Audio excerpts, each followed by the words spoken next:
Guys, কচি রন্ধন আবারও ব্যাক করলো মিনি রেসিপি নিয়ে। আজকের রেসিপিটা হচ্ছে মোমো।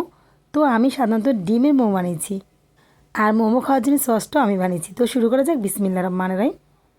প্রথমে আমি 2 কাপ ময়দা নিয়ে নিয়েছি, 1 চামচ আমি কর্নফ্লাওয়ার দিয়েছি, রান্না সাধারণ তেল দিয়েছি, আর একটু হালকা কুসুম গরম পানি দিয়ে মেখে নিচ্ছি। আর পরিমাণ মতো লবণ দিয়ে তো রুটির মতো করে গায়ে করে নিয়েছি। যেহেতু সিদ্ধ ডিমের মোমো, তাই 2টা ডিম সিদ্ধ করে নিয়েছি। দিয়ে দিলাম ধনিয়া পাতা, কাঁচামরিচ আর তেল, সরষের তেল দিয়েছি।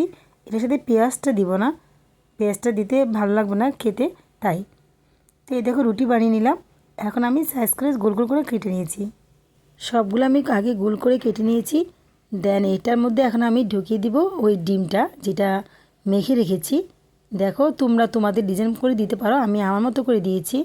সবগুলো আমি একইভাবে করে নিয়েছি, 2টা আমি একটু ভিন্ন করেছি। চাইলে তোমরা আরও অন্য রকমের ডিজাইন করতে পারো। আমার ডিজাইনটা তোমাদের কাছে কেমন লাগলো কমেন্টে বলো।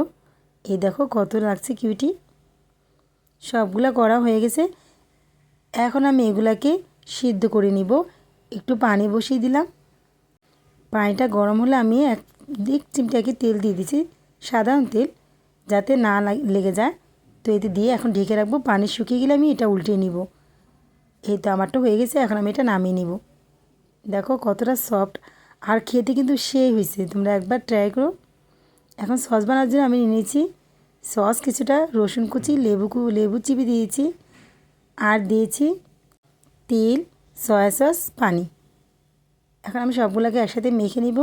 দেন এর সাথে দিয়ে দিলাম মরিচের গুঁড়ো, চিলি ফ্লেক্স। মরিচের গুঁড়ো একটু বেশি দিয়েছি, মোমো কিন্তু একটু ঝাল দিয়ে খেতে মজা লাগে। দিয়েছি ম্যাগি মশলা, আর একটু আচার দিয়েছি। এটা আচার চামচের সাথে লেগে আছে, অল্প একটু দিয়েছি। দিয়ে দিলাম কর্নফ্লাওয়ারটা অবশ্যই দিতে হবে। তো এখন নেড়েচেড়ে আমি চুলায় বসিয়ে দিব। যেহেতু কর্নফ্লাওয়ার দিচ্ছি, একটু নেড়েচেড়ে দিতে হবে, না আর দলা পেকে যাবে। তাই এখন আমি ঢেলে দিচ্ছি। এখন চুলার মধ্যে আমি অনবরত নেড়ে যখন ঘন হয়ে আসছে, দিয়ে দিলাম চিনি, আর একটু সস দিয়ে দিচ্ছি, টমেটো সস, যাতে কালারটা সুন্দর আসে। তাই এই তো হয়ে গেল। এখন আমি ঢেলে নিব। দেখো কতটা লোভ লাগছে, তাই না? দিয়ে দিলাম পেঁয়াজ পাতা কুচি, একটু আকর্ষণ করার জন্য, দেখতে যাতে সুন্দর লাগে, তাই। এখন আমি 2টা একসাথে খাবো, কীভাবে দেখে নাও। উপর দিয়ে একটু তিল ছিটিয়ে দিয়েছি, মানে ডেকোরেশনের জন্য, আর ধনিয়া পাতা একটু উপর দিয়ে লাগিয়ে দিলাম এটা। তো এখন খাচ্ছি, খুবই টেস্ট হয়েছে। তোমরা একবার অন্তত ট্রাই করো। আমার কাছে খুব ভালো লাগছে। আর এই শীতে মোমোটা কিন্তু পারফেক্ট, আর খেতে খুব মজা, তাই না? গরমের তুলনায় শীতে সব কিছু খেতে একটু বেশি মজা লাগে। আজকের মতো এতটুকু। সবাই ভালো থেকো। নেক্সট ভিডিওতে দেখা হবে। আল্লাহ হাফিজ।